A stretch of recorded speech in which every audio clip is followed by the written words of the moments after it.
It's my feel-good breakfast show. Welcome back, you beauties, as we continue the conversation about adopting. So maybe you are wondering right now if adoption is the right option for you. Perhaps you've been curious but intimidated by the process, which is understandable. Well, we've brought in the experts from every angle to share their first-hand experience, and this is where we get the gold. This morning, senior social worker Danielle Musaji, adult adoptee Tandeka Kuo, and content creator and adoptive mom Julie Kynaston now join us to share their incredible stories, because I've seen firsthand that this is an incredible story. It's kind of like rewriting your own story, which is an amazing thing for anybody to be able to enter into. But it is, without a doubt, the most life-changing experience for everybody involved. So maybe, Danielle, as someone who's got a bird's-eye view of this space and understands that complexity, maybe a good jumping-off point would be with those children looking for homes and families right now.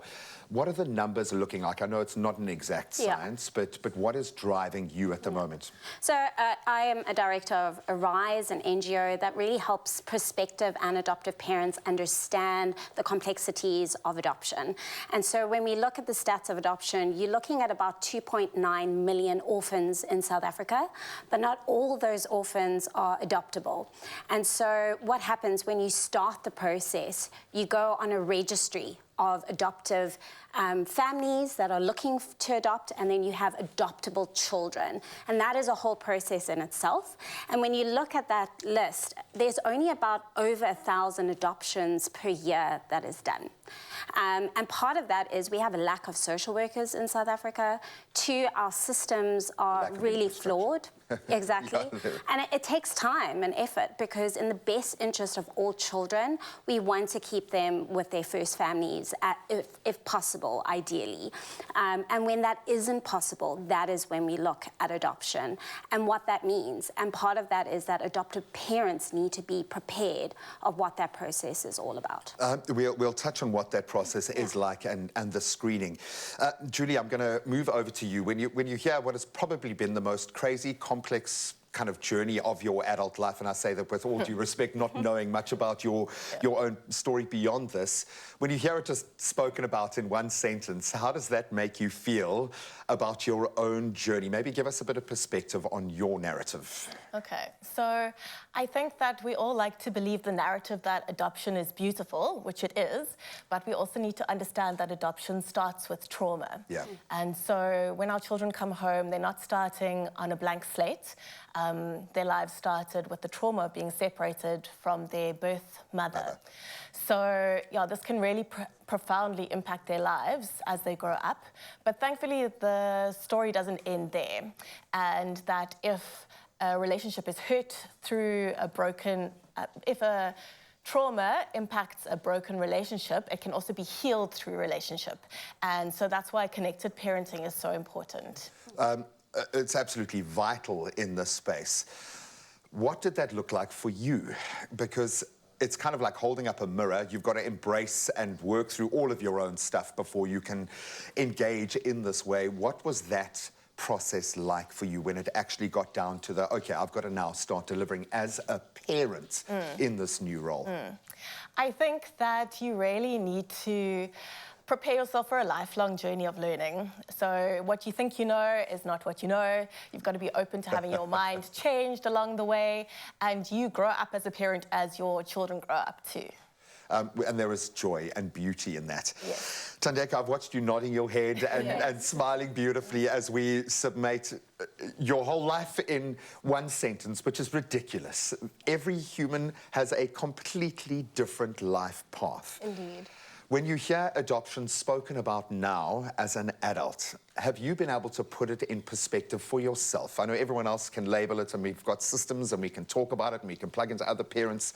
For you, it's a very different journey. This is your lived experience of your life. Yes. How do you feel about being an adopted child? So I think I often get this question, and to sum it up, it is both a normal and not the norm at the same time. When I was little, a lot of people used to always come up to my family and ask all these questions, and I'd be so confused, because to me, it was my family. As much as young kids can see race at a young age, they still don't. They still don't understand maybe they don't the care. meaning. Yeah. Exactly, exactly. And so to be an adoptee who from a child to an adult, it's a lifelong journey. It's a journey of getting over trauma. It's a journey of accepting the way life is. And it's a journey of coming to yourself and finding your own unique way of being. I think when I speak of people of color, growing up in a white environment as a child of color, that is definitely a journey that I think never truly ends. No. Yeah. Well, the world is more polarized now than it ever has been.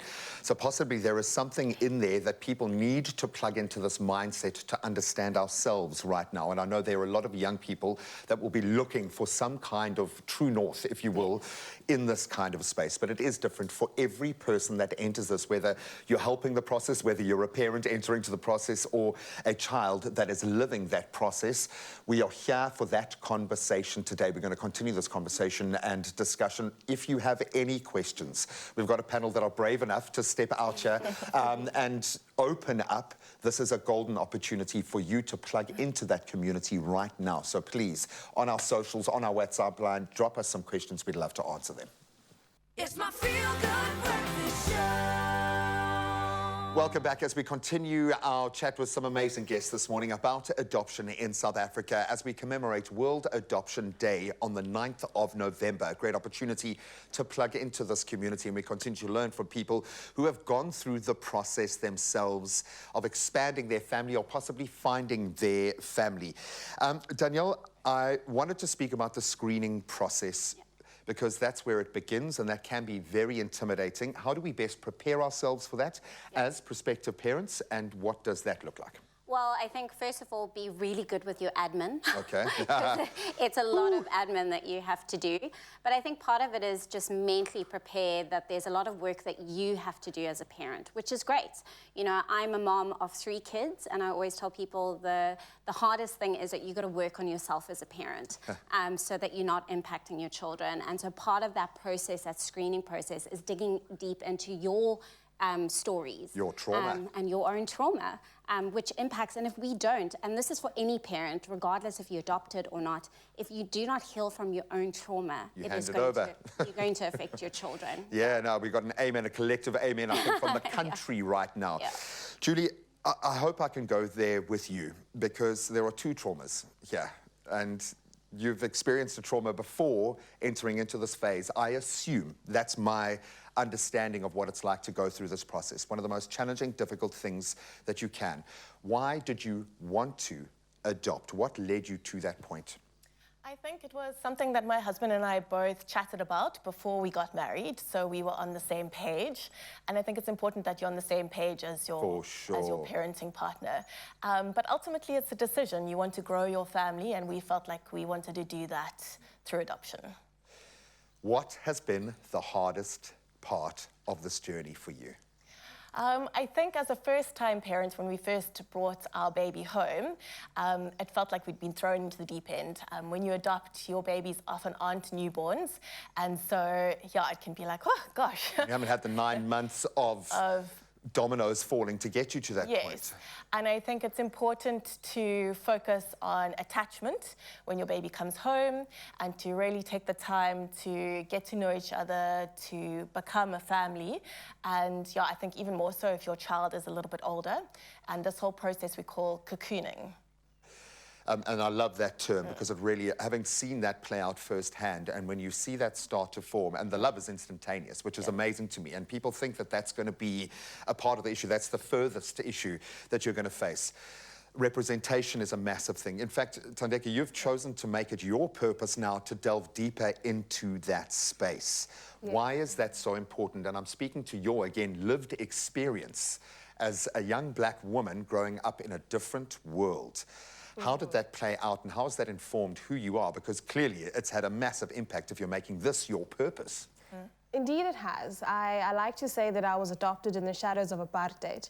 And so it's been quite a journey in terms of representation and getting into spaces and being one of the first in many ways.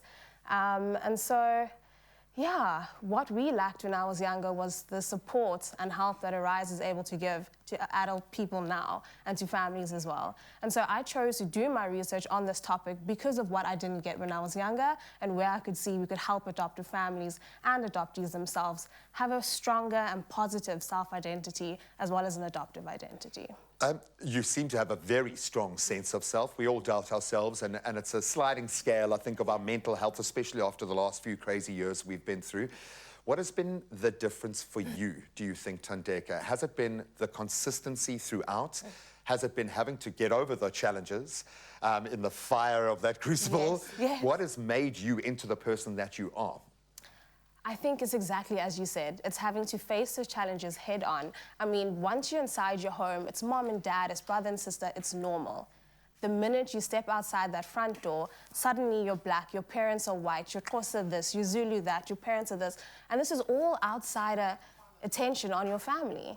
And so the only way one could actually get over that is unfortunately just to have a harder shell and to push through. And I think that really forges a strong sense of character. When every day, as a very young child, you're hearing quite racist messages, you are hearing anti-adoption messages, and so you have to not let that penetrate your psyche. You have to kind of... Because you're going to trigger people. You're going to constantly trigger, because you hold up a mirror, and I think all of us go through that. The flip side of this conversation, and I'm trying not to be too negative, but I don't want parents to go into this blind thinking that it's just plain sailing, because it will be a challenge. Yes. Parenting is a challenge, and just when you think you've got it right, life will throw you curveballs that you never could prepare for. How we make it through is the love that we get to experience when we have that relationship. Judy, what did that bring to you? What has been the best moment in this adoptive journey for you? Yeah, I think after the long period of screening, the waiting for a court date, the day that you actually get to bring your baby home is amazing. And we really count ourselves so lucky to be parents to 3 of the best kids in Cape Town. Hi, guys. Yeah, you do need a shout out. Yeah. I absolutely love there. You can see the gorgeous faces. We should have brought them. They were born for TV. We should have actually brought them on. Hi, gang. I love it, and getting some amazing lived experiences through that. Thandeka, when you look back, I know you're very young still, and I mean that with all due respect, but you are just starting on this adult journey, and you seem to be very strong, and you talk about that kind of strength. The softer side.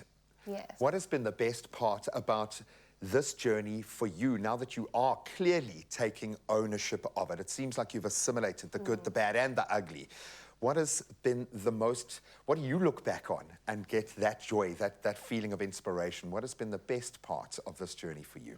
I think it's a common theme in our country with the connection with diversity. And for me, that's been the biggest one, of bringing people together, unifying across our differences. And I think as someone who was almost born in between places, not neither black, neither white, neither colored, neither Indian, neither this, you're able to really bring people in and really connect on what makes us human. And so I think it's a bit of a, it's a thankless job, but in a way I'm an ambassador, I find, for love. Yeah. Yeah. It really is. I've seen the world change more in the last 6 months in terms of, and I use the word purpose a lot, but there is a generation of young people that are letting go of our baggage, thankfully, and carving a new path, and this is very exciting. Maybe we can end with one piece of advice for you. When you look back at all of those magical moments that make it okay to go through this incredibly difficult and challenging time, have any of those moments stood out? What has been your inspiration to keep going back into this space? Yeah, I mean, you know, I've been doing this for many years now. I won't show my grey hair. But yeah, I think as Arise, you know, seeing families with their challenges, overcoming it, and children thriving, that really is amazing. To have children who going, who am I? You know, having that loss, that grief, which is completely normal, but then being able to go, actually, I am who I was born to be. And there's unconditional love from the family, from the community that embraces these children who are absolutely special and who's just part of the family, and that keeps us going. And it is amazing when you see this actually play out. There is an opportunity to plug into a community like this, young people who are rewriting the system, thankfully, and parents who are ready to give children the family that they deserve. It can be scary, it can be intimidating. It starts with having a conversation with the right people. So plug into that community, ask those questions, and then just let the love, because ultimately that's all this is about. The love guide the process.